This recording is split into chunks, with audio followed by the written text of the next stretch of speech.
This Week in Startups is brought to you by LinkedIn. A business is only as strong as its people, and every hire matters. Go to linkedin.com/twist and get a $50 credit toward your first job post. SendPro Online from Pitney Bowes. Save time and money no matter what you ship or mail. Try it free for 30 days and get a free 10-pound scale when you visit pb.com/twist. And Squarespace. Turn your idea into a new website. When you're ready to launch, use offer code TWIST to save 10% off your first purchase of a website or domain.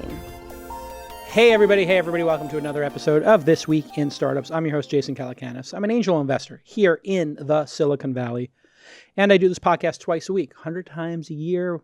We've been doing it for 10 years. We've done 900 episodes, and today's going to be a great episode. It's going to be a special episode, in fact, because I'm going to have 4 founders on the podcast. Now, these are not just 4 random founders. These are founders I've invested in. And not only these founders I've invested in, they're founders that I've syndicated. Now, what is a syndicate? A syndicate is a group of angel or early stage investors. These are people who maybe put $2,000 to as high as $100,000 into a deal that I'm investing in. And so there are many sites that do this kind of crowdfunding you may have heard.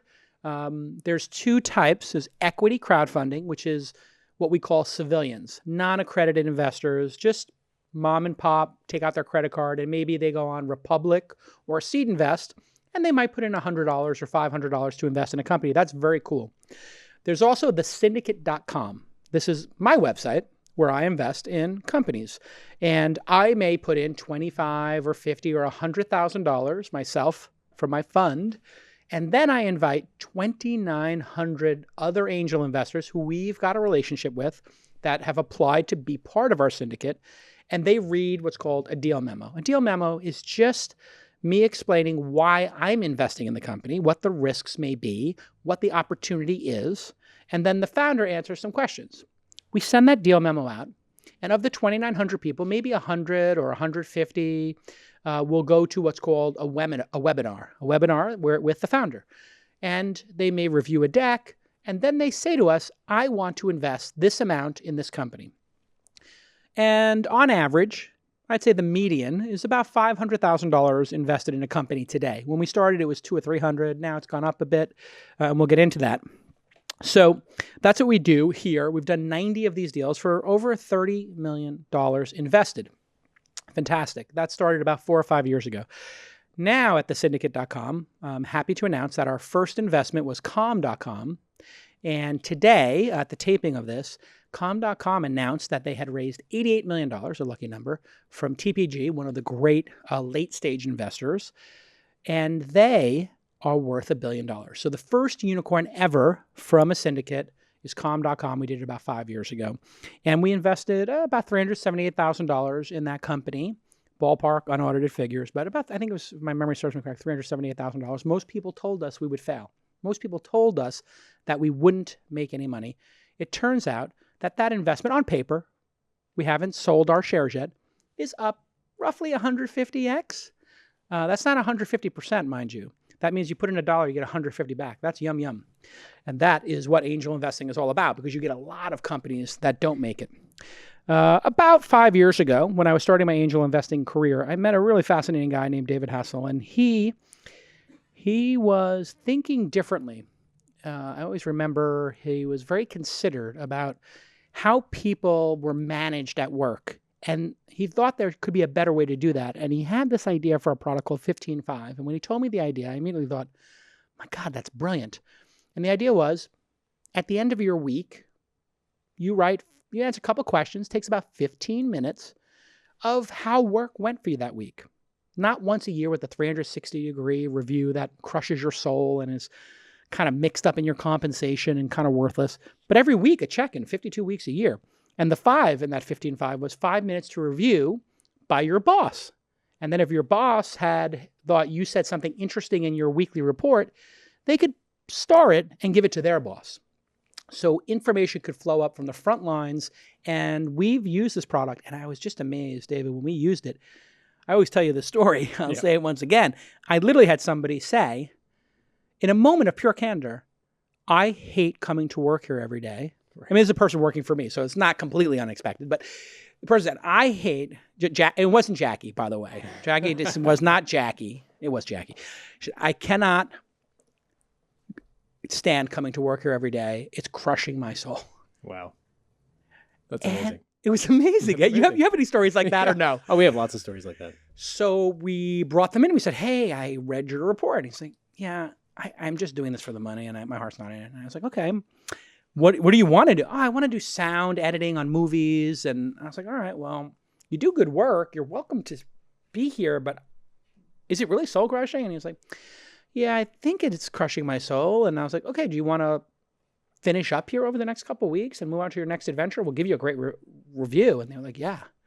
But since that time, 15.5 has grown a bunch. Yeah. And you were raising a new round of funding, which is now closed, correct? Yep. And you announced it. We did. Tell everybody 5 years later what you announced. Yeah, so we raised $8.2 million. It was technically a Series A. Arguably, we were at a Series B stage of the business. So we raised a Series A amount of money on a Series B run rate and Series B size valuation.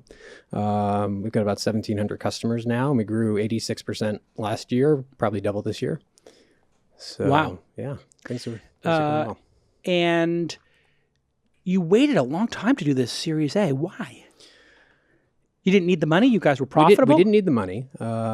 We weren't profitable. We had periods of being cash flow positive almost, for years at times. And I wasn't really clear that we had all of the formula in terms of product, market timing, and team to scale. And once we got very clear about that, which was last year, we decided to pull the trigger, and now we're on a much faster growth trajectory. So you are the opposite of the criticism of Silicon Valley going too fast and not being considered. You took 4 years to dial in your business before deciding to raise this $8 million round. And so people understand, you invited us to be involved in it. Yep. I put a little more money in, and I syndicated to our syndicate. We put $493,881 in with 99 investors. Thank you for allowing us. So we were great.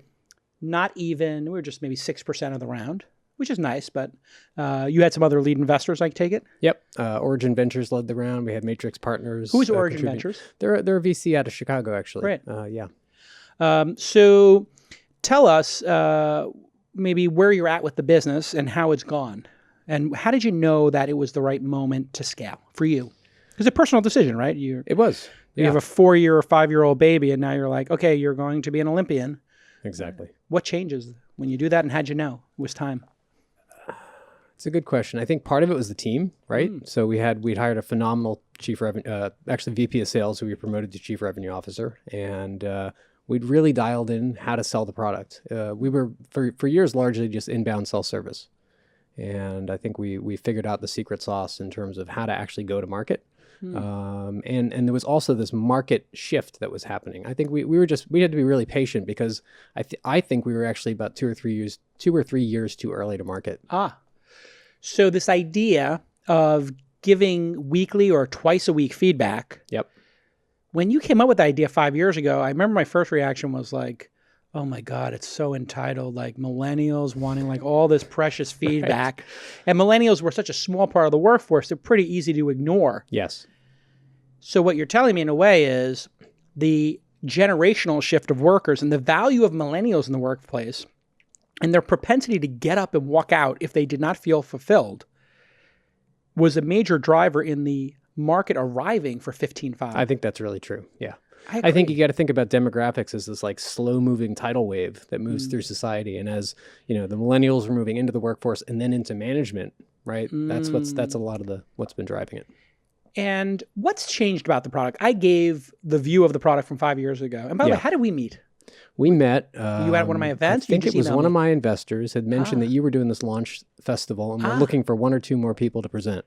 That's hilarious. And you presented, I remember, and I coached you on your presentation. That's right. Was I brutal? Yeah. Helpful? You were helpful. Tough, helpful but helpful. to brutal? On a scale of 1 to... You were candid. Yeah. I'm trying to think about what is the most like inappropriate score. I used to be super candid with people when I was a conference producer, when I wasn't an investor, because I just cared about how the conference made me look. I was like, I want to put on a good show. And if you get up there and present at my event and you suck, people are not coming back to my event. So that was my obsession. But let's just say I changed the pitch completely 3 times. Really? But the last one was really good. Awesome. Yeah. All right. We'll be right back with more. Have you tried to hire somebody lately? It is bonkers out there. It is so hard to find somebody because unemployment is so low and the top people have so many options. Let alone the fact that a lot of people want to like work part-time or 4 days a week or from home.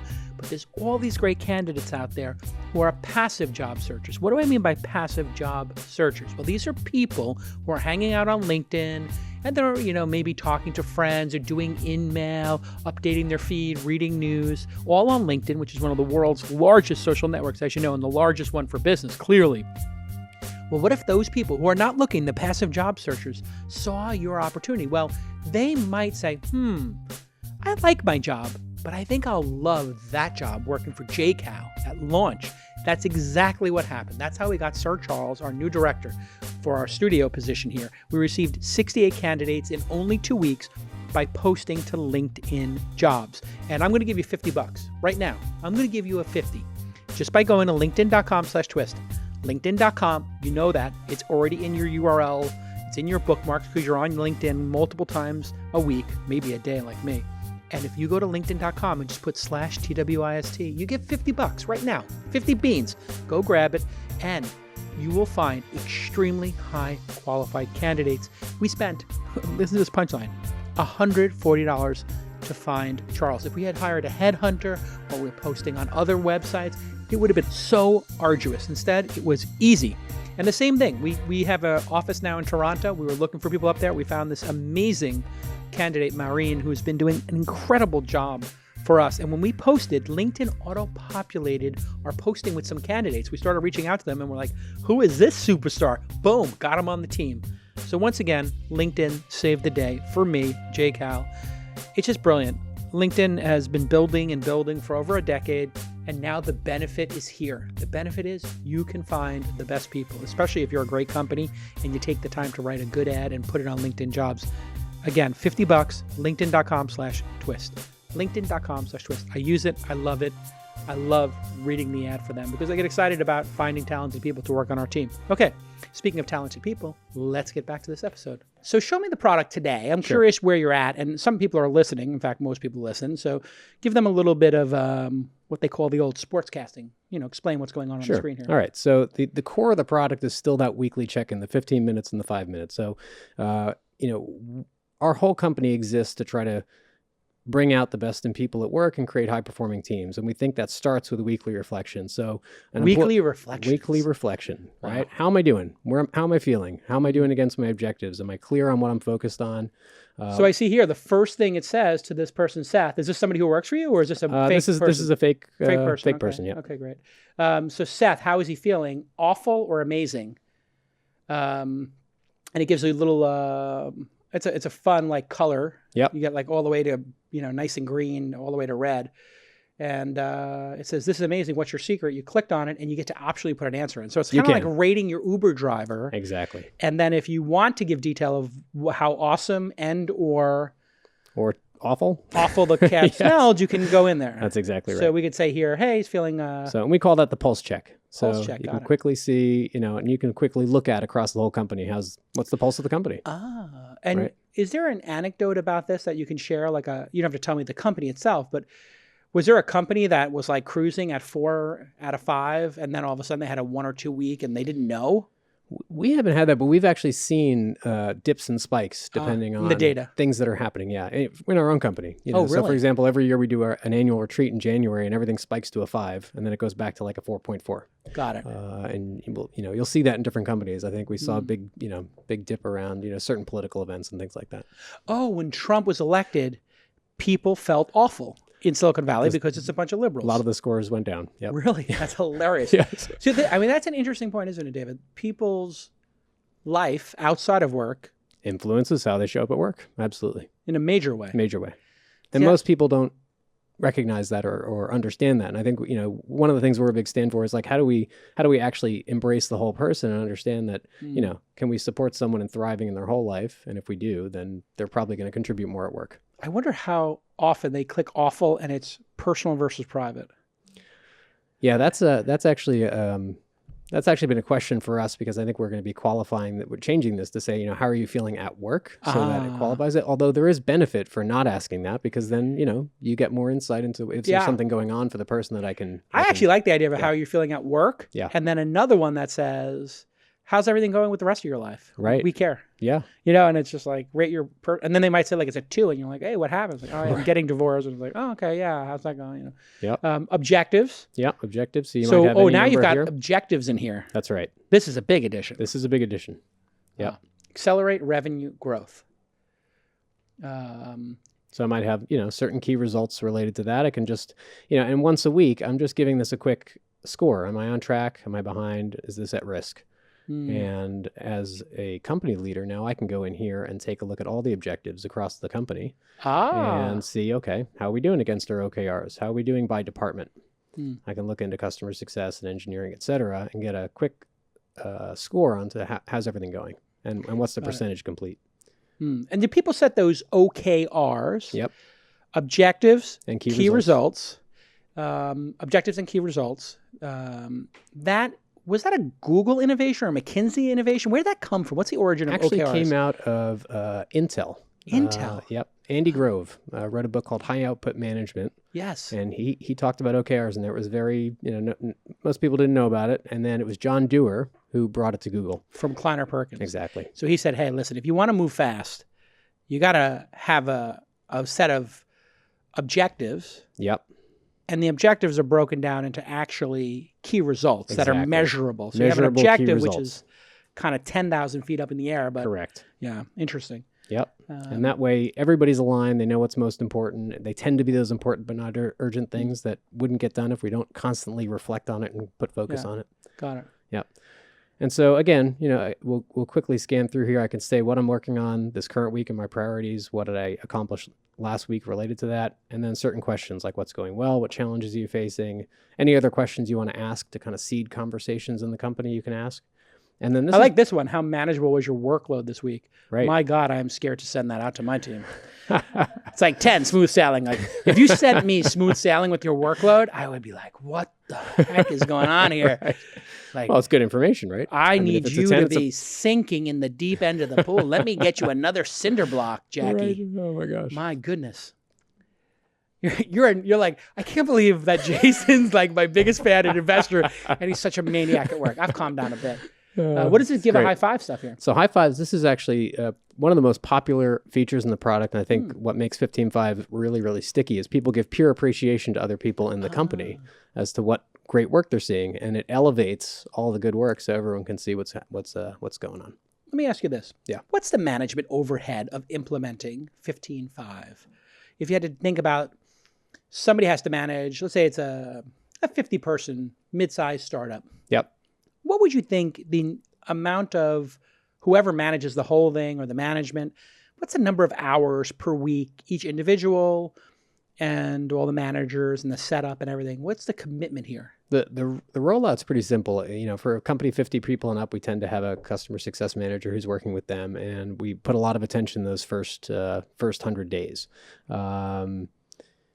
Typically, we'll roll it out in stages, leadership team down to the managers, to the employees, and then it's actually pretty simple. The first few weeks is the most critical time as people are getting into the habit. Got it. And then there's not that much to be done. Maybe on a monthly basis, you want to be thinking about the questions you want to ask. You can set them up in a queue so they rotate automatically. Oh, so you don't get fatigued. Exactly. So you can we had a little fatigue in the early days. Yeah. So the question fatigue was one of the question and product fatigue was one of the things that we addressed early on. So these questions can be come up on a rotating basis. Somebody had pitched me at one point, I don't know if this company ever succeeded or not, just the how are you feeling idea on a watch or something. It was like an Apple Watch app or something. And they were just like, just rate how you feel. Right. And I was like, you'd literally want millennials or boomers and cynical Gen Xers to sit there and rate how they feel multiple times per day on their watch. This is a terrible idea, right? I think it's a terrible idea. As a standalone thing, yeah, I think that's a terrible idea. I think it's a good thing, in context with all of the other, business-oriented data. All right. Yeah. And you're going to deploy all this money. How? You raised $8 million. That's a lot of money. It's a decent amount of money. Yeah. And you've been such a conservative, bootstrapped entrepreneur. We have. Do you have to change your mindset? And do you have to grow a little bit of, what would the idea here be? Do you have to be more bold in your approach to losing money, spending money, taking risk? If you were self-evaluate yourself as we're CEO? definitely being more bold, but I'd say we're still, we still have that ethos of, I wouldn't say frugality, but looking for what we, our first core value is find the leverage, right? So we're not just, we're very focused on, like, when we invest $1, we want to get multiple dollar return on everything we invest. So we are aiming to, we're around about 8 figures now. We're aiming to double in the next year, which would be almost 8 figures. Yeah. Right. Or right about 8 figures. Yep. Right about today. Wow. That's within incredible, the next dude. week or so. When I invested back, what is that, 2014 or so? I think 2013 maybe. Yeah. 2013. That was the second year of the business or first? Second. We launched the product in 2012. So Okay. it was, about a year in. And you were at what in revenue? Like, oh gosh, 20K a month. hilarious. Yeah. So you went from 250 and 5 years later, you're at 8 figures. Yummy, yumskis. That's about 40x revenue growth in 4 years. See, it's an interesting thing. I remember we had this discussion at some point where, like, it was a little bit, we were wondering if you were going too slow, and it was like, well, it's actually accelerating. And it was like real thoughtful. What's this last feature here as we wrap up? Real quick. So, as a manager, you can quickly scan through. You can, like you said, pass things up. You can add things to the one-on-one agenda, which is new.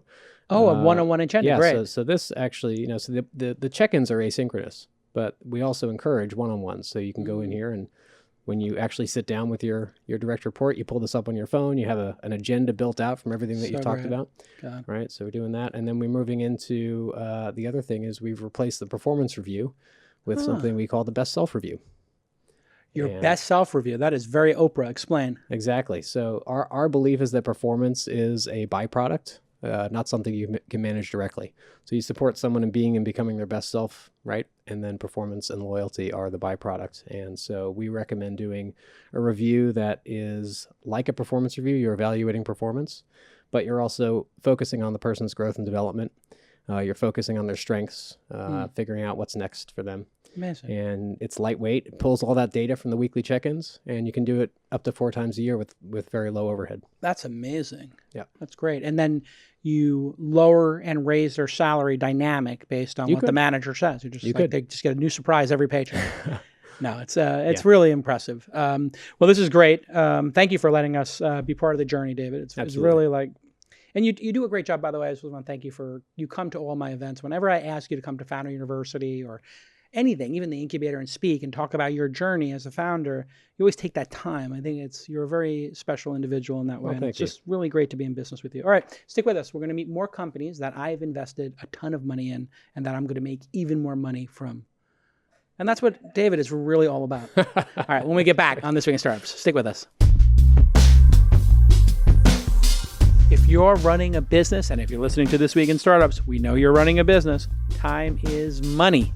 And shipping can be complex and time-consuming with the rates changing constantly. I know this because every week I autograph a bunch of copies of my book and we send them out to fans and super fans. Well, I want to tell you about a new solution we've been using, SendPro Online by Pitney Bowes. You know Pitney Bowes. SendPro Online is the one solution that can help you scale. Whether you're sending letters, packages, overnights, flats, whatever it is, you can easily compare USPS, UPS, and FedEx all in one tool. Print shipping labels and stamps right from your own printer. No more going to the post office or waiting in line. Yep, you can track your shipments and get email notifications when they've arrived. Plus, and this is a big plus, USPS postal rates are going to increase January 27th. So you're still going to be able to access savings of up to 40% off USPS priority mail shipping. That's what we use. And 5 cents off every letter you send just by using SendPro Online. Pitney Bowes is, of course, a 100-year-old company and one of the original Fortune 500 companies, and is now at the forefront of providing shipping solutions.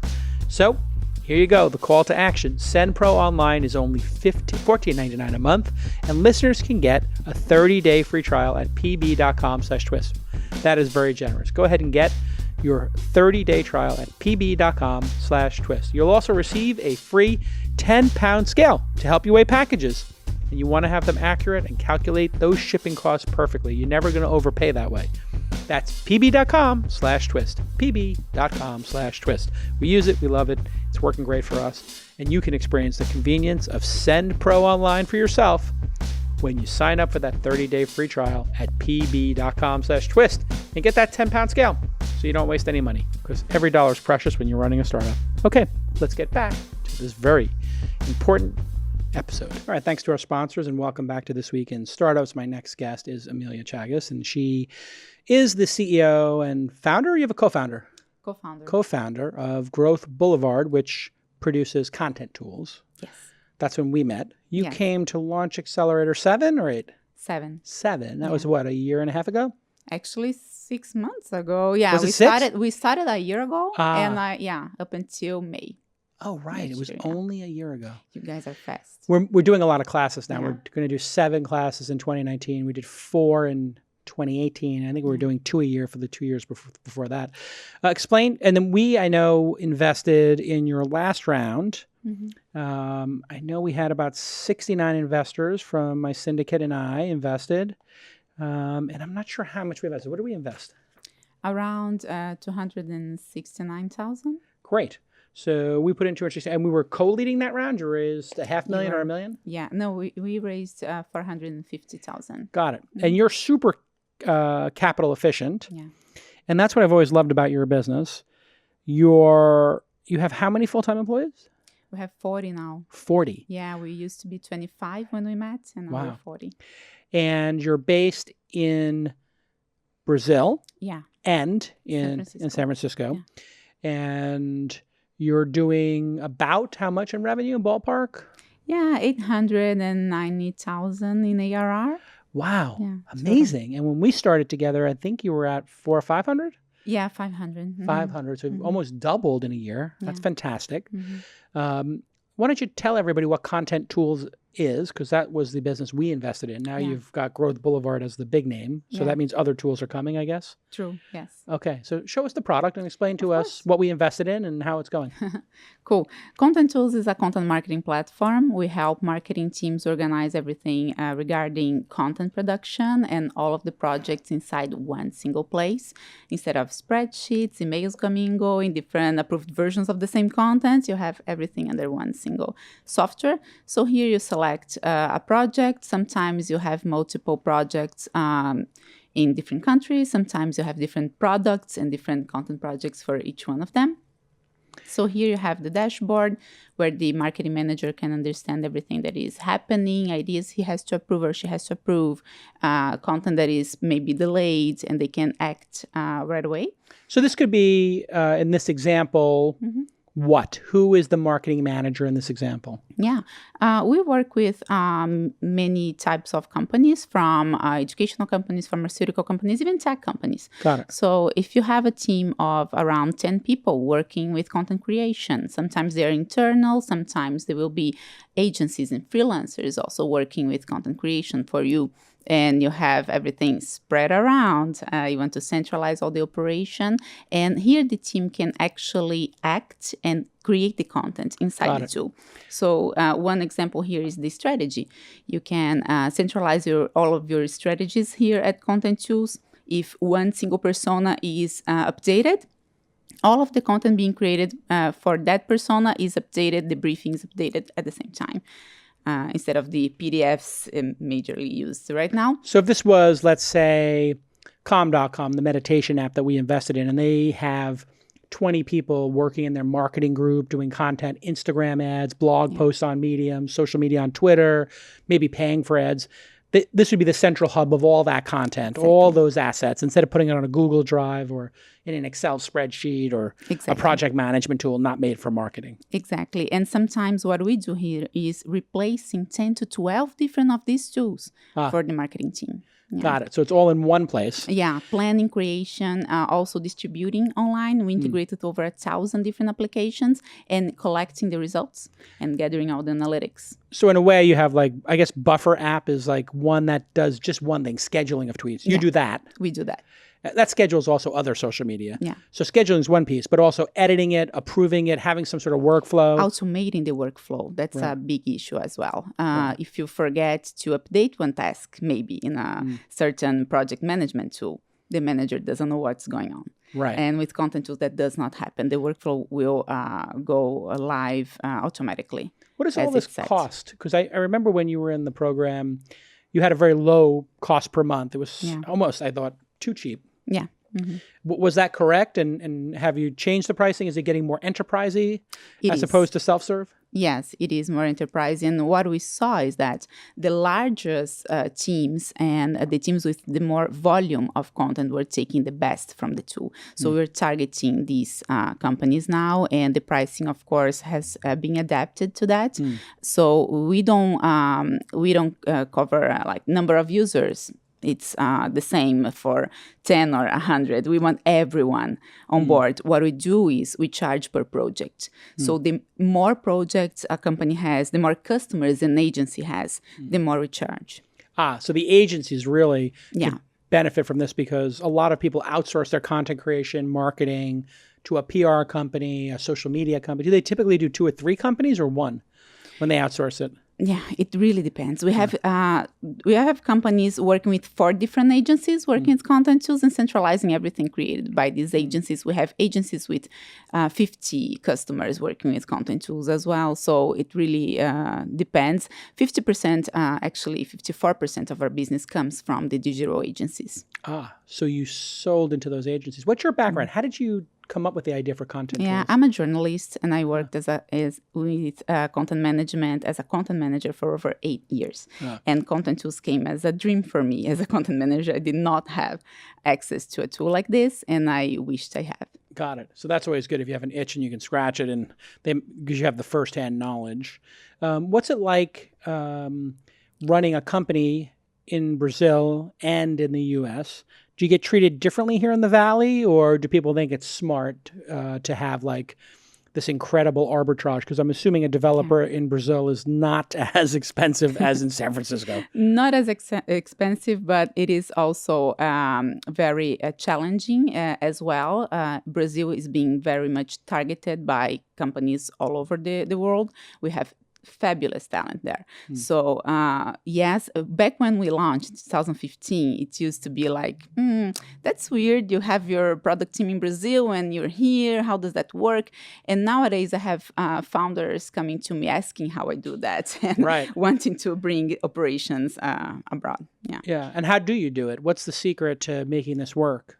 I was just talking about that, and 15.5 is one way to do it. I have these I'm very disciplined with management, and I have all the team with one-on-ones being held accountable with all the communications in place, OKRs, rituals for development and rituals for recognition. So having a tight team, of course, really helps. Yeah, it's one thing if you're all in the same office to just show up and put out fires, but when you're distributed like this, you have to hire people that understand that they're also as committed as you are. Got it.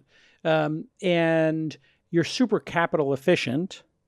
What's the next phase for you? Do you know what you need to prove in order to clear market for a Series A? Because you went to my accelerator. That was step one. Yeah. Then you were able to raise a seed round. Great. Now you're at that $1 million run rate, about to hit it. So champagne corks will be popping soon.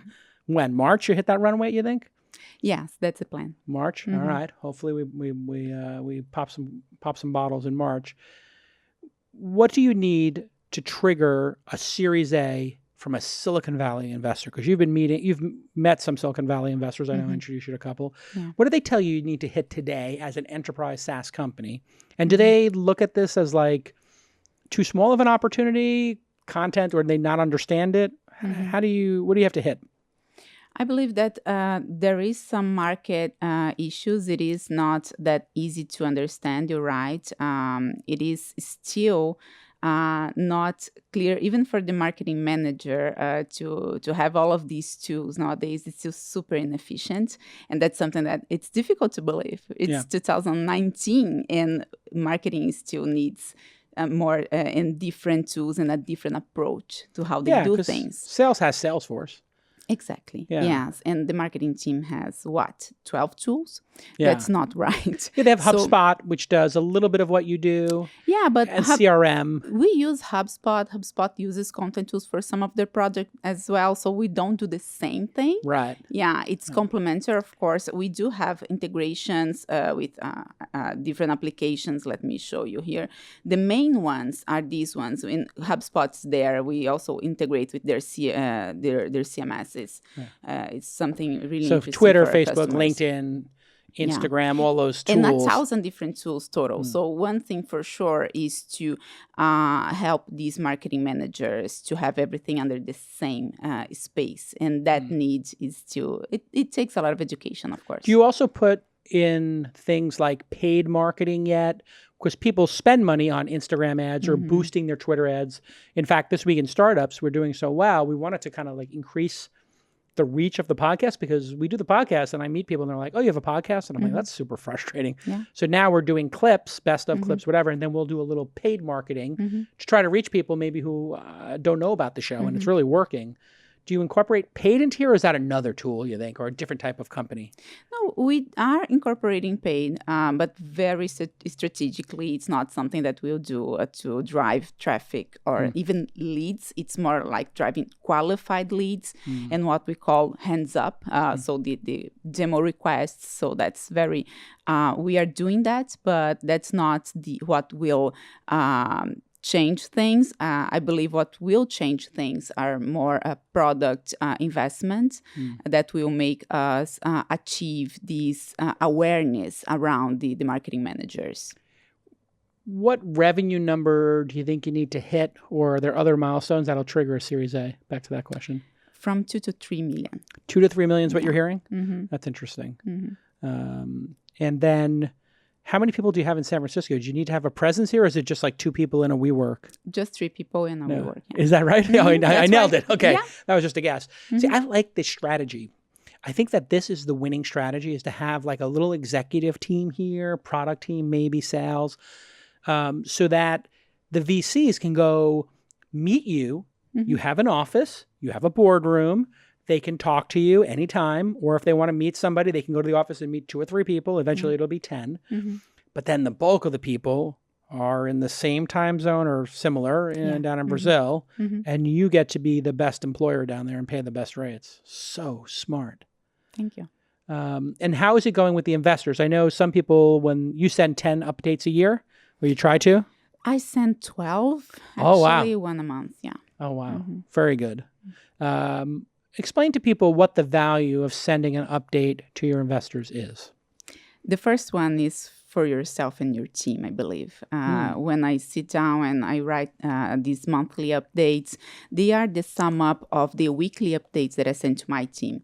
So I send the entire team updates weekly, and I also send to my direct reports emails with the top of my mind for that week. And once a month, I sit with all of my KPIs to send you guys the updates. And the first person benefit by that is myself. Once I organize my thinking, what happened that month, what will happen the next month and quarter and year, I'm actually helping myself and my team first. Right.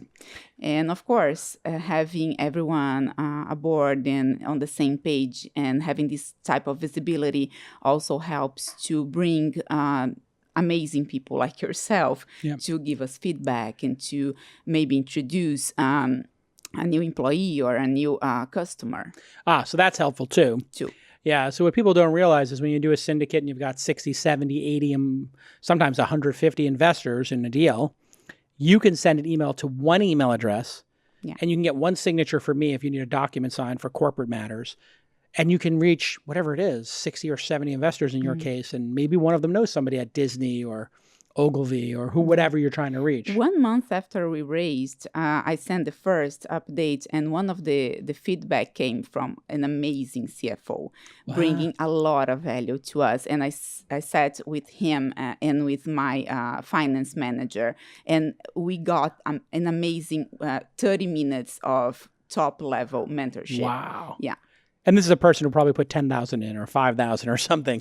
So now their consultation would have been the same price. True. And you get all that free advice. Well, listen, it's great to be in business with you. Very impressed by the results, but just double them, okay? I have one request. Yes. It's a simple request. Just take whatever revenue you have and double it. I'll do Easy that. peasy. Okay, you promise? Yes. Okay, good. Then we'll go work on the Series A, and then maybe we'll do another syndicate. All right, we'll be right back with 2 more companies that have raised money from the syndicate. One of them is crushing email newsletter, something near and dear to my heart. And the other one is doing the other thing that's very near and dear to my heart, teaching people how to do hip-hop dance, which obviously people know I do on the side. We'll be right back. Stick with us. It's time for you to turn your idea into a new website, maybe a blog, or you want to publish content, sell products and services of any kind, including, hey, launchfestivalsydney.com, happening June 18th and 19th. We made this gorgeous website with, you guessed it, Squarespace, where you can promote your physical or online business and announce an event like we just did, or have any of your special projects up and running in minutes with beautiful, customizable templates that are built by world-class designers and that are optimized for mobile. I always tell everybody on my team, look at it on your phone, then your tablet, then your desktop. And Squarespace is beautifully optimized for each. You can buy domains and choose from over 200 extensions, built-in analytics, built-in search engine optimization. It's free and secure hosting with 24-hour-a-day, 7-day-a-week award-winning customer support. We use it. We love it. Go to angel.university, go to founder.university, go to Launch Festival Sydney. We love Squarespace because it's beautiful and easy to use. And if you're going to set up an e-commerce site, they put in all that e-commerce functionality. Every week of every year for the last decade, they add more features to squarespace.com, and you, the customer of Squarespace, benefit. Every week, there is strength in numbers, and they just make that software better and better and better, and you just become the beneficiary of that constant innovation by the Squarespace team. So when you go to squarespace.com and start a free trial, when you're going to launch, use the offer code TWIST and save 10% off your first purchase of a website or domain. I know that you don't need the 10% off, but please use the TWIST code and go ahead and thank @Squarespace. Say thank you @Squarespace for supporting This Week in Startups. Go ahead and do that on your Twitter. It really means a lot to you. I'll follow you back. Okay, thanks again to our friends at Squarespace. We love and use your product every day. Well done. All right, welcome back to This Week in Startups. We're doing a little syndicate showcase, as it were, today. Thesyndicate.com is our website where we syndicate deals I'm angel investing. You know me, Jason Calacanis, the author of Angel, a book about angel investing. I've invested in over 200 companies. Most of them fail. They go to zero. But it doesn't matter because the founders try and they swing for the fences. And then once in a while, you hit an Uber or a Robinhood or a Calm or a Thumbtack or a DataStax or a Wealthfront or Desktop Metal. It's not a competition, and just happened to be winning it. 7 unicorns, huh? It's not crazy. Wow. It's nuts. And then here's probably our 8th. Evan Zhou. I'm pronouncing it correctly, Zhou? Zhou. Zhou is the co-founder of Steezy. Steezy went to the Launch Incubator 8? Number 8, yep. Number 8. That was about 9 months ago. No, it was like A year 3 ago? months ago. Was it 3 months ago? Yeah, it was only 3 It's months about 2 years ago. God it's damn, like things are moving fast. 3 startup years. It is. It does feel like that, Yeah. doesn't it? And you had a great experience. How did I meet you? I know that I met 15.5 from the conference, Contentools. I met because they came to Founder University, which you can go to founder.university, which is our free founder, like a 2-day class I teach with my team on how to build companies. It's free, founder.university. How did I meet you? One of our users actually referred us. So Crazy. yeah, someone from Germany, part of RTA Ventures, Wow. signed up for Steezy a while back. She was super into dancing. And then, she tried to get the partners involved, but they said, hey, we're a little too far away. You guys should go join Launch Incubator. So Wow. they So our referred us and got in. reputation made it around the world. Mhm. You were in Los Angeles. We were. and you had developed a website Yes, to sir. teach people how to dance. Yes. Now, when I heard this idea, I said, aren't there free dance videos on YouTube? Yes, there are. And then you educated me.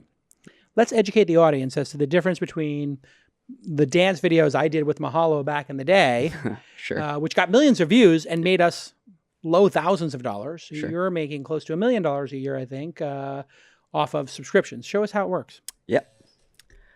So we are Steezy. We create online dance classes with some of the world's best instructors, mostly based out of LA and focused on hip hop right now. But our goal is to teach any dance style that you can think of. So our users are constantly requesting things like ballet, tap, jazz, salsa, even shuffling and twerking. Jazz? Yeah. Kidding. I'm Yeah. ready.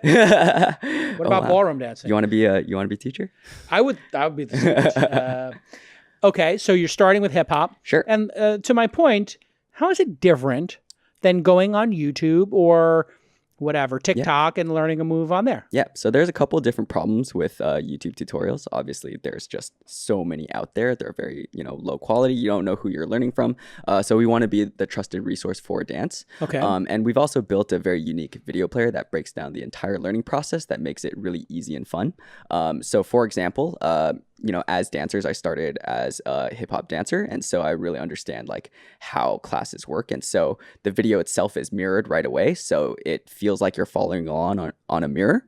You can, switch views. So you can also, learn from any angle that you want. Got it. So you just went from the front view to the back view. Yep, exactly. So I guess when you're recording these, you're recording from multiple views. Yes. But it happens so instantly and snappy. That's pretty cool tech. Yeah, so we built our own custom video player. When we were trying to figure out, what is the right product to build, we looked around, didn't see anything that we liked, so we just decided to build it ourselves. Just like in a dance class, everything is broken down into moves. So YouTube tutorials are typically 3 to 5 minutes, but we tell the instructors to really walk through move by move, just like you were in an actual dance class. And, in classes, you always want to ask questions, repeat things, review. So we break down each class into these reviewable sections, so you can always click back and review as much as you want. And we also built this really cool looping mode that you can repeat each section over and over as many times as you want. So you can really practice and drill. That's one of the main selling points of Steezy. So if I'm trying to figure out how that flossing works, Yes. the dance from Fortnite, I can loop just one little segment of the floss and figure it out. Yep. Oh, that's super helpful. Yep. And how do you make money? We sell subscriptions. Surprise. We are $20 a month or about $120 a year. We're still trying to figure out, the right pricing model to really scale the business. Yeah. And I think you came to the incubator, had 50, 60,000 a month in revenue? Yeah, we had 50,000 in revenue. Yeah. And now you've been building out a studio. We invested, I think, $750,000. Yes. Or that? No, maybe more. The Syndicate did $750,000. Syndicate did $750,000 across 73 investors. So on average, $10K. That's pretty high. So people felt some conviction. Tell everybody, what was the process of going through the Syndicate like? Sure. Walk them through it. Yeah, so we joined Launch Incubator. We met a bunch of different investors all throughout the program. Met a bunch of really great syndicate investors. How many investors do you think you met during the 12-week Launch Accelerator program? Wow. Definitely more than before I joined. I think it was 40 or so, 50. Yeah. At least. Back then we were doing 5 a week. Uh-huh. So 12 weeks, 60. Uh-huh. Now we do 7 a week. Yeah. Yeah. And then we bring now 5 or 6 of the syndicate members. Yep. So then you meet all these investors. What happens next? Yeah. So right when we joined the program, you already were very convinced we could be the next com.com. So it was very easy to get all the investors together. We did, syndicate. We presented our deal memo, launched out to the email list, and then we did a webinar. And then how did the webinar go? What kind of questions did you get? Were they good questions, basic questions? Yeah, they were good questions. Just like the typical smart, savvy investor questions that we would get asked, and we would just answer them all together. And then it's a very easy process. Yeah. Yeah. And how much did you raise total? Total, we raised $3 million. You guys actually co-led the round with your friend Dave Samuel from Freestyle. Dave Samuel from Freestyle, which is a great firm here. You met them through the program. Yep.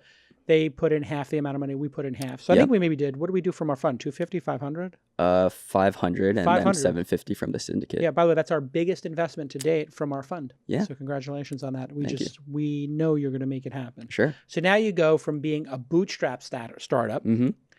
to having over $2 million in the bank. Is that right? Yeah. 3. 3. Yep. How mind-blowing is that for you to wake up one day because you were living essentially what, month to month, quarter to quarter? Mm-hmm. How much runway did you have typically? In the beginning of 2018, we actually only had 2 to 3 months runway left, and then we got to cash flow positive and joined the incubator. Got it. So you were not sleeping at night in the first half of the year. Not at all. You wake up a year later after going through the LAUNCH Accelerator Sure. and you got $3 million in your bank account. That's pretty dope. Yeah, and I'm still not sleeping. And you're still not sleeping, but it's because you're so enthusiastic, not anxious. Sure. Yep. Do you feel more anxious now or less anxious? How does No. it change when you see that bank balance? Yeah, I think there's obviously a lot of expectations, and it's really exciting. Like, we've always dreamed about all these different things that we could build and how we could serve our users better, and now we actually have the resources to do it. So I've been spending all day just recruiting. Recruiting. Yeah. We talked about this. Mm-hmm. Now that you have that money and you were at break even, Mm-hmm. you can afford to burn Mm-hmm. a certain amount of money. How do you go through that process of saying, I'm going to burn, which means lose every month money? Because you spent all this time getting to profitable, break even, whatever. Now you have to reset your thinking and say, I'm going to go into investment mode. I've got $3 million in the bank. Do you plan on burning $300,000, losing $300,000 a month for 10 months, or losing $100,000 a month for 30 or 60 months of runway? How do you think about that? Yeah, so definitely like focused on hiring. We've essentially done all of this with one engineer and myself on product. Yeah. So obviously there's a lot of things to be built, a lot of UX improvements, and really being able to take big swings on our product to really get that next step change function of growth. So spreadsheets help out a lot. We're modeling everything, figuring out like how we can spread out our hiring to make sure we spend smartly. So there's a certain order you want to hire in. If you hire a developer before you have the designer or something, Exactly. It might not be a great idea. Yeah, so we're focused on hiring some designers first, since we've actually never had a designer all this time. So focused on hiring a designer. Firing first. yourself as designer. Yeah, exactly. You were doing it. Yeah, yep. And then once we have all of that in place, then moving on to the developers and getting that work done. Got it. So you have to build out a staff. Yep. And then how long should the money last? Did you get any advice from Dave at Freestyle or from any of your other mentors? Because you had some good mentors and advisors at the company. What did they tell you? How much to deploy? Because that is the big criticism sometimes of venture funding, is that it's jet fuel, and that you've chosen now to try to take that $3 million you took down. You have to return hopefully 50 times that. You got to take that $3 million, turn it into $150 million, no pressure. Yeah. How do you plan on doing that investment? And what was the advice you were given? How long should it last? Sure. Like your blog post said, take more money than you need. And we were lucky enough to have really smart, great investors. And we filled out the round. We weren't going to raise 3, but seeing the climate, we decided to go for it. And now, we can hire all the smartest people we know. And really build a company. I think so we're going to maybe last 18 months, 18 months for 24 sure. months. 18 to 24. Yeah, that makes sense to me. Burn 100, 150 a month. Because what's going to happen is if you do it right, revenue will start coming in. Yep. And so the burn will drop. Yep, absolutely. And do you have iOS and Android apps yet? Do you have subscriptions turned on in those stores yet? Yeah, but they're just in the early days. We haven't really had a big focus on it, but we're going to be hiring iOS, Android engineers. Okay, great. So if somebody wants to come work for Steezy, what do they do? They go to careers.steezy.co. Careers.steezy, spell Steezy for everybody. Steezy. What does Steezy mean? Steezy is a combination of style and ease. And so did you make that word up, or does that exist in the hip hop community and dance community already? Yep, it's from like the hip hop street community. I think it started in skating culture. Yeah. So they'd be like, oh, that's Steezy. Yeah. When I was thinking of a name, the idea was that the best dancers in the world have a ton of their own unique style, but they make it look effortless. Now, I follow you on the social media. Yep. And I saw you unboxing what looked like a very expensive stage in a very expensive studio you're building. Yeah. How much of my money are you burning on this studio? We need to raise again soon. I was so delighted when I saw this studio. Oh my God, it looks beautiful. Yeah, it's great. You need to come by. What are you going to spend on this studio in downtown LA, DTLA? Yeah. Luckily, our rent is super cheap. You know, Of we are course. very frugal founders. As What would the studio build out be? Because this is kind of cool Yeah. when you think about it. You were filming what? Like, looks like. same place. We just renovated it.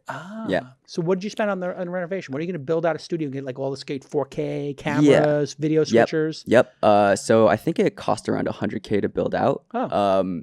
With that big Steezy sign. You got a gorgeous Steezy sign going. It's great. So we're gonna flood your feeds with a bunch of Steezy videos soon. Cool.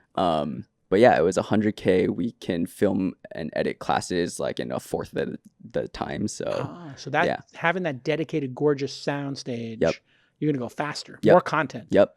The goal is Wow. to get to 10 more dance styles this year. In 1 year. Yeah, in 1 year. So you want to get like ballet, jazz, funk, whatever. Yep. All of What it. about like alternative interpretive dance? Because I'm really into the interpretive. Yeah, I whatever do you want, like a little Jason. bit more modern interpretive. Yeah. It's kind of confusing for people, but Uh-huh. you know, it's very intellectual. That's why we're here. We're here Absolutely. to educate everyone. Exactly. All right, listen, Evan, I'm very proud of you. You went through the program. First of all, I'm proud you came to the program with a product that was, break even with a decent amount of revenue. Yeah. But really, you put a lot of effort into the accelerator. You showed up early, you stayed late, you followed up with every investor, and you took the fundraising process seriously. You ran a process. Yep. How many meetings did you take to raise the $3 million? How many in-person meetings outside of the accelerator? I think we were incredibly lucky. We met really good investors early on in the program. I think maybe in week 3, our entire panel was all media judges. So we had Dave Samuel, we had Ed Roman, we had Jared Fleisler, who introed us to Andy, and that's our entire round. By week 3, it was insane. Yeah, see, that is interesting. Super lucky. Super lucky. So you just did like a dozen meetings? Probably like 20. 20. Yeah. Okay, so that's interesting. See, because you consider doing 20 in-person meetings no big deal. Mm-hmm. I've had founders who do they're like, I can't raise my round. I'm like, how many meetings have you done? They're like, like 6 or 7 now. And like everybody said no. I'm like, 7 people said no, and I think it's 30-1 is the right number. Yeah. 30 in-person meetings resulting in 5 second meetings, resulting in 1 or 2 term sheets. Sure. How many meetings did you have to have with Dave before they decided to invest? I'm curious. How many meetings with Dave? Yeah, meetings, phone calls, back and forths. Like 2 or 3. 2 or 3. He made that's a the quick thing. decision. Great investors make a quick decision. He also found a private breakdancing instructor off of Craigslist to come teach his kids, which is why he likes us. Oh, I see. Yeah. So he had... So this is where targeting investors is super important. Absolutely. If the investor already has an affinity for the space, the Yep. topic, the whatever it is, Yep. man, do things go smoother. Yep. Well, listen, you've done a great job. Thanks. And now the clock is ticking. Yeah. You're worth $10 million, $15 million as a company. All I need you to do, Evan, is 2 simple things. Build out the studio. No. You have you're about $1 million in revenue. I need you to do just 2 things. So you're willing to do those 2 things without even hearing them. Revenue. Very simple. I want you to add a 0. Yep. Then you go from $1 million. Yep. And you put a 0 on the end of that. Yep. And where does that put you? 10 million. Correct. Now, I want you to look at that 10 million number. And then I want you to go through an exercise. This is a little bit more complicated. I want you to get another 0. Okay. And I want you to put it at the end of that number. Sure. Now, do the math. Take a second. Okay. You need a pen or whatever, but just Yeah. ballpark it. Where does that put you? And pull out my calculator. Yeah. Where does that put you? 100 million. Exactly. And you know what 100 million makes you? A unicorn. Correctamundo. Just like Calm. Just like Calm, Robinhood, and the other ones. Great job, Evan. You got a lot of work ahead of you, but I'm very excited. And good luck to the team and everybody who wants a job and get that sweet, sweet early Series A equity. Careers.steezy.co. C-O. No M. No M. And I'm assuming Evan at steezy.co goes to you. Yep. Usually first name at company name. Yep. Jason at Inside goes to me. Jason at launch.co goes to me. Mhm. All right. We're doing our Syndicate Showcase. As you know, we run a website called thesyndicate.com. We're 2,900 members now. Look at deal memos and 50 to up to 250 of them, but typically 75 or 100 of them decide, sure, I'd like to invest in that company. We've done it 90 times. We're going to do it 50 times this year. We did like 25 last year. And then maybe in 2020, we'll try to double it again. Who knows? It depends on the quality of the deal flow. And when I met our next founder, Chris, he was running something near and dear to my heart, which is an email newsletter company. And how did we meet? I'm curious, Chris. You had come down to Miami That's right. for a book event because our fellow launch incubator Yes, company, Blanket. he bought 200 of your books, I think, to get you to Yeah, come I think to it was Miami. 50 of them. Yeah. That was hilarious. Yeah. So the founder of Blanket, I tweeted like a maniac. Sometimes you get an idea. I was like, all right, listen, the book's coming out. People were like, oh, will you come speak? I was like, all right, if you buy 50 copies of the book, I'll go to any city. And of course, 10 maniacs do it on the spot. And I was like, oh God, that was a mistake. So I said, no more. I did the first 10. And one of them was Miami. So I go down, they do a fireside chat. I sign the books. And I guess you were there? Yeah, there were 3 startups that pitched you for 2 minutes each. Oh, right, on stage. Yeah. And you were one of those. Yeah. So, and tell me, what did you pitch me? According, I believe the exact words were, this is a fine business, but the pitch is completely backwards and terrible. Okay. So I was my something of that normal, nature. charming, delightful self. Yeah, but what I pitched you on was, I think I started with something very broad. I was like, cities are a thing, people live in them, they're growing. And I'm sitting there like rolling my eyes. I'm like, wow, there are cities. Tell me more about Athens. Go ahead. So I wasted about a minute on that, and then we got to the actual business that we're doing, which is that we're building a platform that allows us to serve people in cities across the country, across the world, help them figure out what's going on where they live and get more involved and active in their cities. And we're doing it starting with email newsletters. Amazing. And I, too, was running Inside at the time, which is email newsletters. So in a way, we're competitive, I guess, but it's sort of like being competitive when we're like the first of like 7 people in California. Like, there's nobody doing it. You, me, Axios, Stratechery is kind of like an edge case on an email newsletter. Substack. What's Substack? It's like you run a subscription newsletter. Oh, right. on Like their that's, tools. people use that for paid ones. So they have one that's gone big on that? I don't know any of the people on that. It's a platform. But you actually hire writers, to be clear. Yes.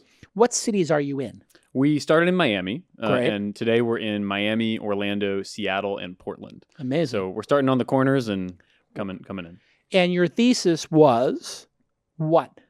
Our thesis was that what was happening in cities, you have this incredible growth rate, particularly around the urban core of communities. You look at a 50,000 person city, 15,000 person city, 5 million person city, the same kind of trend happening where just a ton of new energy and growth. But that was happening the exact same moment that traditional local media is collapsing, newspapers and other traditional providers. And so that opens up this huge moment of you have a ton of new people living in these communities who want to know what's going on. They want to find ways to feel at home, like they belong.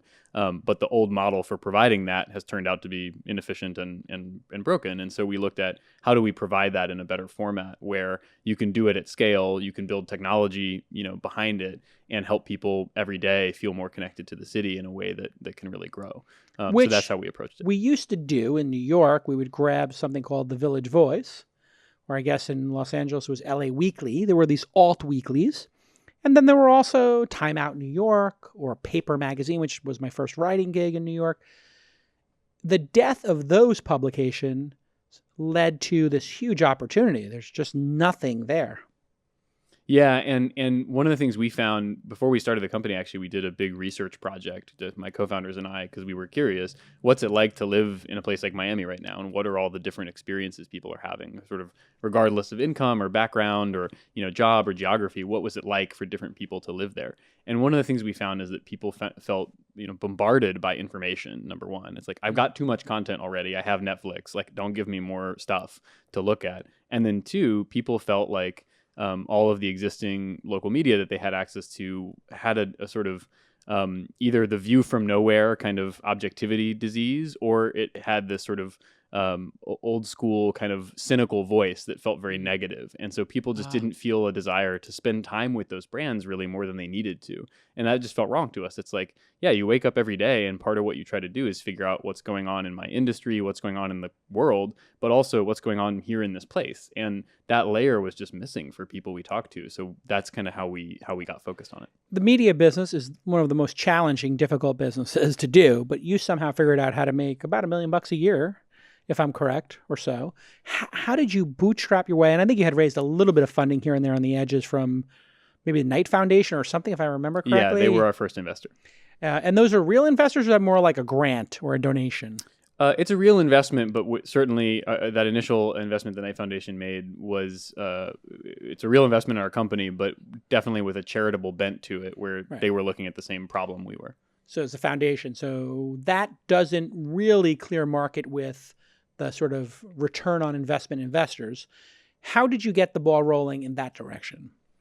We spent about a year trying to figure out what the product would be in Miami that was really going to work and that was going to land. And the thing we were looking for more than sort of audience size was stickiness. Like, are people coming back day over day, and are they reading it a lot? And is there that level of trust? So we were looking at net promoter score, open rate, churn, like how are we doing at building a real community of people? And once we got to a certain place where we were seeing momentum, and by month 10 of our first year, we had hit profitability in the Miami market. Got it. And then we said, okay, now we think we're ready to try this in a second place and figure out whether the model that we've built is actually one that's portable, or does it just work in this one place because we happen to get lucky.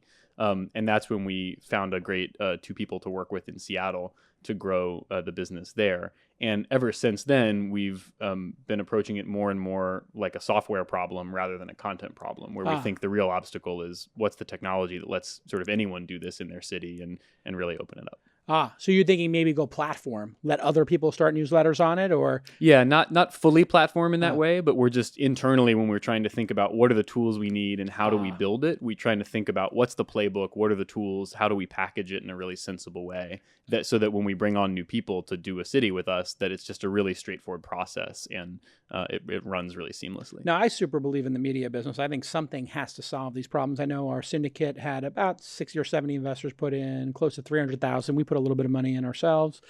How do you deploy that money? And then how do you get the big investors to embrace this? Or is that not a focus because the media business is so, as constructed by yourself, it's so efficient that maybe you don't need to go raise, like BuzzFeed did, some massive venture capital? How do you think about that? Because right now, you and I are both in the middle of this, me with Inside and you with Where By Us. Like, God, the media business is collapsing around us. Like in the past month, like thousands of jobs have been lost. And of course, when media jobs get lost, when you're on Twitter, it becomes like, you would think that literally California fell off the coast.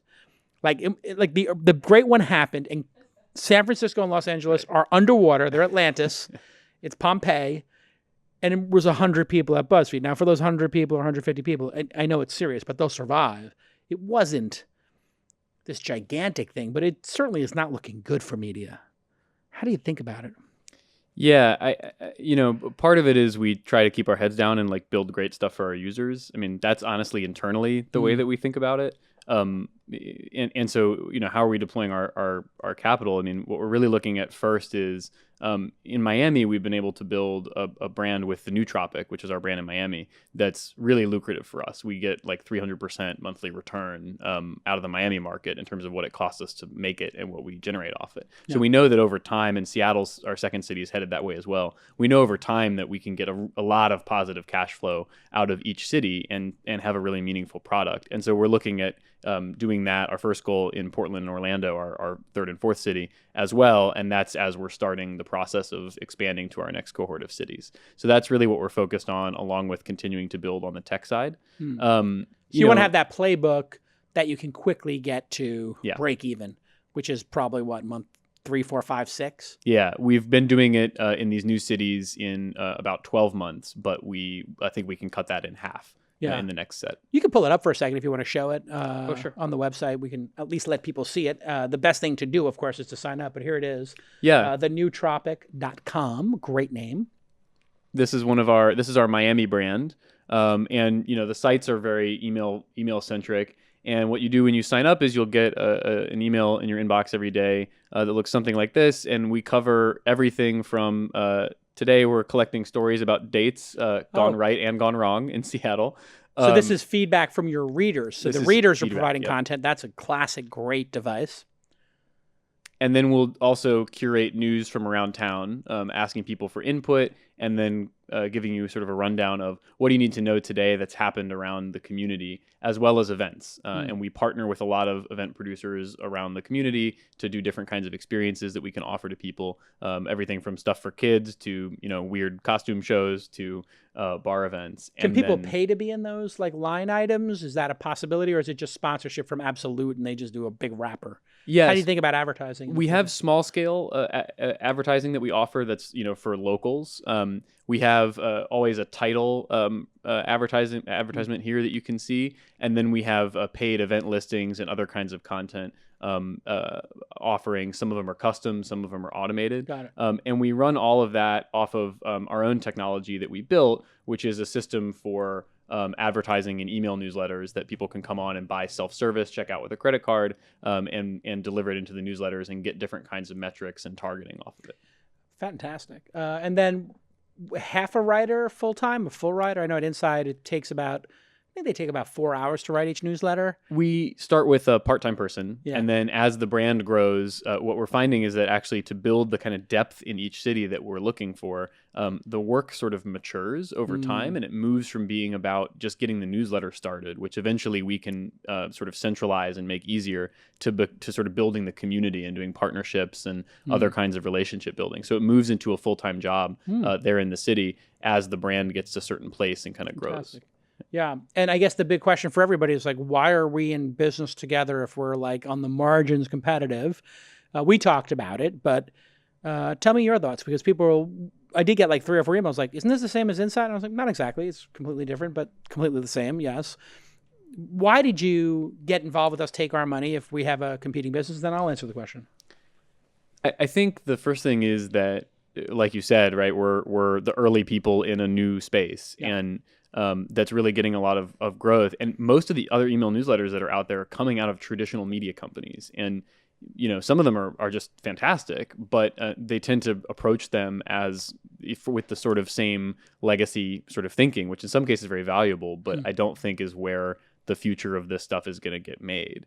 And so part of it is, I think there's strength in sort of nearness when working on that kind of thing.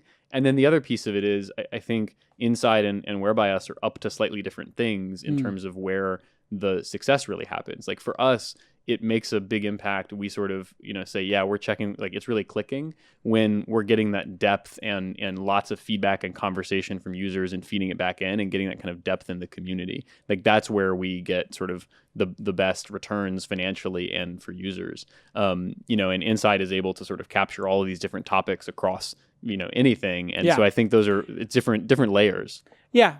My thinking on it, I think that's a good one, is this is going to be super hard. And there's going to be a gold, silver, and bronze medal in every city and every topic. For Inside, if we want to get to 300 of these topics, making, I don't know, I just did back of the envelope math, but if you want to be a unicorn, you're going to get to somewhere in the $100 million range. You're going to need 300 cities, 400 cities doing $250,000 each, 300 doing $350 or $330 each, whatever that is. That seems reasonable to me. $5,000 a week in advertising. The launch ticker makes $5,000-$10,000 a week in advertising if we try to sell it, and so that makes sense.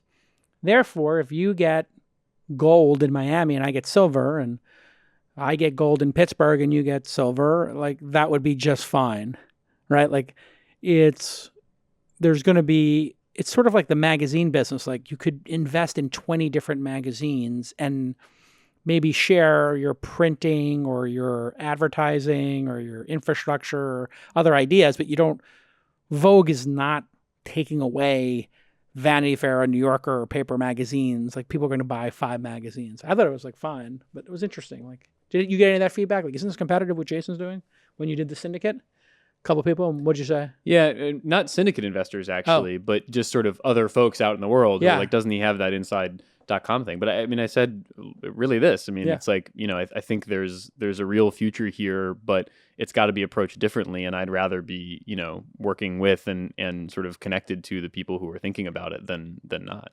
Also, if you get yours to 10 million, I get mine to 10 million, and maybe, any thing's possible. You merge companies, you do partnerships, like anything's possible in the future. Like I've seen it happen many times where people are starting out in the same vein and they wind up joining forces to, you saw that with Didi and Uber in China. Like they're just, okay, we're killing each other in the field. We're not even into what, 1% of the audience? Like, I think we have 40 topics right now. A lot of them are once or twice a week, right? So we're experimenting, but I think it's going to work because of the low overhead. My perception of the media business is the big problem is they spend so much money on things that don't go on the page, that don't go in the email, that are not the content. For every dollar you spend, I'm going to guess 60 cents, 70 cents goes into the newsletters, like content. Yeah. Could be more. Yeah, pretty close to it. I mean, the only other expense that we really have is the development we're doing on the technology side. Yeah. Otherwise, pretty much everything goes into building the actual product. And the sales team, you got sales. But if you were to think about these businesses, if you were in 500 cities, well, you got a full-time person in each one. That's the majority of your, you're spending 50, 60, 70 million dollars a year paying for your writers, and you're maybe spending $5 or $10 million on tech. Like it's going to all go into the page. When you look at the New York Times, they're got some giant building somewhere and a bunch of layers and layers of publishers and editors and, inefficiencies, and a print magazine that's just, oof. I mean, the printing presses that a lot of these companies had to do was just that was half their infrastructure and cost. And you lose all the nimbleness. I mean, I think that's part of the thing is like, we talk about this internally where email is an amazing platform today. And I think there's only good stuff ahead in the, next year or two for email, particularly like Google now rolling out AMP for email and some other really exciting stuff there. That's like, okay, we're changing, we're creating more AMP capability. For email? Yeah. Oh, so that means they'll host the email and it's just lightning fast when you open up Gmail? And you can do more dynamic things inside of it, which is going to be a game changer, I think. Sure, you can do like surveys or whatever, because Mixmax and some of those platforms hack, to really make cool features like surveys or pick a time to meet. Like you have to really build your email campaigns, even with Mixmax, which is super sophisticated. Like our sales teams use it, mixmax.com/twist, I think. I think they were sponsored too. But even those things, they have to think about the lowest email client and like breaking it or something. I don't know, Apple's, built-in crummy email client versus Gmail's sophisticated or superhuman sophisticated. There's a ton of work to do there, but it's great that nobody controls it. Right. I mean, our trickiest thing developmentally is like one user who, has Windows Outlook from 10 years ago and like nothing loads right? I mean, Oh my God, yeah. That's the challenge. Yeah, no, what you got to do is you got to just have it say you're using Microsoft Outlook from over 10 years ago. We support Microsoft Outlook from under 10 years. Here's how to get an Outlook.com account. Like you just got to point out, like, why even bother? What do you do in that case? You just tell them. Yeah, eventually we just say, hey, this is not supported by your browser and we're really sorry, but here are some other ways we think. Is there a standard to all this email design stuff? Like, is there like some overarching standard that makes it better, or is it just everybody's trying to figure it out? There's a really good, actually, new site that I really like. We're one of the people they're putting in it, so I'm biased, but called 99 Newsletters, and it's this guy's sort of side/marketing project, best I can tell. But what he's doing is essentially looking at 99 newsletters that they subscribe to, and they just sort of run through different best practices that people are using. And run through different ones, every day or every week. And it's really good stuff that they're doing. I mean, there are obviously some web standards around email that are common, but I think some of this best practices around how to be user-centered about it, because so much of the stuff that's out there about email is like e-commerce marketing and stuff like that. That's really just completely different idea. The 99 Newsletter Project, better email strategy, drives reader revenue and builds trust with your audience. Is this it? Yep, From that's the one. Impact TK? That's pretty cool. Yeah, I think it's really great. Oh, I got to check this out. Awesome. Well, listen, continued success. Thanks for letting us be part of the journey. And keep sending those monthly updates. It's great to read them. Thanks. And we'll see you next. Oh, yes. Oh, I'm sorry. I'm supposed to close the show. Well, you saw 4 great companies. We've invested, a little bit in each company. And we try to support them as much as we can. The next stop for almost all these companies to do a Series A, except maybe 15.5, which is probably Series B level. If you want to build a great company and have us as an investor, it's pretty simple. We have the LAUNCH Accelerator, and we have thesyndicate.com. You can go to either of those websites, Google it, or you can email me at any time, jason@calacanis.com, if you're interested in having us invest in your company, and we can direct you in the right way. For the accelerator, we're looking for companies that have product in market and maybe some revenue. Call it $100,000 a year to $2 million a year. But on average, maybe $500,000 a year. That's where we can really help. And then for the syndicate, we're looking for companies that are doubling their revenue every 6 months. You got to be high growth. If you're growing your revenue 20% year over year, that's a slow growth company in Silicon Valley. That might be a high growth company in the small to medium-sized business market. Obviously, a company growing 20% a year is going to double every 4 years or whatever. But we're looking for what we call hyper growth here in Silicon Valley, venture scale. So if you're growing very quickly, thesyndicate.com is for you. And very quickly would be doubling or tripling revenue year over year, or maybe doubling your revenue every 3 to 9 months. Something in that range makes you interesting to the venture capital community and puts you on the track to be a unicorn. So go ahead and go to thesyndicate.com and sign up if you want us to invest in your company. And we'll see you all next time. Bye-bye.